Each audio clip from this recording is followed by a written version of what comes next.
Alex Stewart of Velocitek. In this video, I'm going to show you how to set up and use the bar graph shift tracking on the new ProStart. So to have this on your ProStart, you need to update to the latest version of the firmware, unless you're watching this after, say, November 2021 and you have a brand new ProStart. So to get the latest version, just go to our website, velocitek.com, and scroll to the very bottom of the page. Under the support heading, you'll see a link that says ProStart Firmware. If you click on that, it'll take you to a web page that has the latest firmware file and simple instructions on how to do the update. It's a very painless process. Okay, so once you have the latest version of the firmware on your ProStart, when you turn it on, it still works like the old one. The bar graph is showing your heel angle. So we heel back and forth. You see the bar graph going. It's 3 degrees per segment. So if we want to change to shift tracking, we press and hold the reset button for about 5 seconds. And now we get into the user settings mode. The first heading is choosing between heading and cog. We want that on heading. But the one that we're looking for is the next one. So we hit gun button, and we'll see the word heel scrolling across the bottom, and the bar graph going back and forth. So this is the bar graph mode. So it's in heel now. You can hit either the pin or the committee build button to change it to shift. So now we're seeing shift scroll across the bottom. So that's the one we want. And now we're going to hit gun just to jump through all the other settings, not changing anything. And now we're at the end of the settings. Now we're back, but now we have the bar graph shift tracking enabled. Okay. So let's get our bearings here. We're going to imagine a scenario where head to wind is at about 180 degrees, and that's marked by this blue cloth hanging on the cupboard there. And we're going to imagine we're on a boat that tacks through 80 degrees.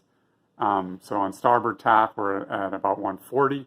That's the green cloth hanging on the screwdriver you can see above the ProStart. And then if we tack over onto port tack, we'll be at 220 if we're tacking through 80 degrees. And that's marked off by this orange cloth that I hung on the robot there. So that's our scenario. So now imagine you are, you're on starboard tack before the start, you're weaving around, maneuvering. You find a good lane, gun goes off, you have a good start, and now you're sailing pretty steadily on starboard tack around 140, and there when you see that little dead center mark, that shows that the bar graph has been activated because the device realizes that you're sailing in a straight line. And now if your heading deviates from that reference heading, the bar graph starts to go. It's one segment every 3 degrees. And so you can see we're locked in at about 140. So 143, we get the first segment. 146, we get another segment. If we go in the other direction, same thing happens. The bar graph goes in the other direction. So imagine that we're sailing for a bit, and then we get there's a big header. Say there's oscillating shifts today.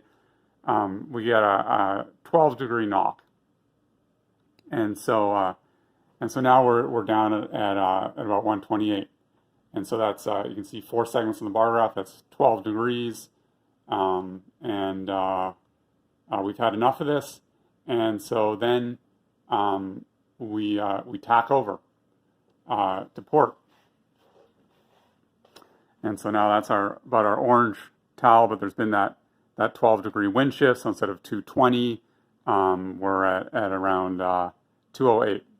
So now once we start having a steady heading in that region, we'll see that little dead center mark pop up again.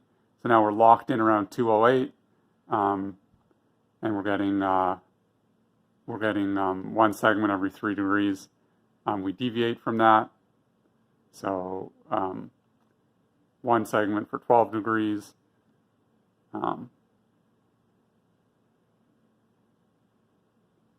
and then 15 is another one, and then 18 we'll get the next segment. So we're sailing around here, and say it's oscillating shifts. So that 12 degrees wind shift, we shift back, and so now when we're on port tack, we're more like 120. We get headed now on port tack, and now our port tack heading is back around 220, and we want to stay in phase. So we're going to tack back on a starboard tack, back to our green rag there, 140. And then once we're sailing in a straight line for a while, around 140, we're going to see the dead center indicator pop up again. So there it is. And now we're locked in 140, and as we deviate from 140, we'll see the bar graphs again. So that's how it works. When you're and we'll see if we slowly shift, like let's say when we're tacking, we move over. Once we're 30 degrees off the reference heading, then the device assumes you're maneuvering and just wipes out the bar graph and waits for you to be sailing in a straight line again, and then it'll lock on to a new reference heading based on where you were when it first realized you were sailing in a straight line. I hope you enjoy using this feature. Have fun on the water.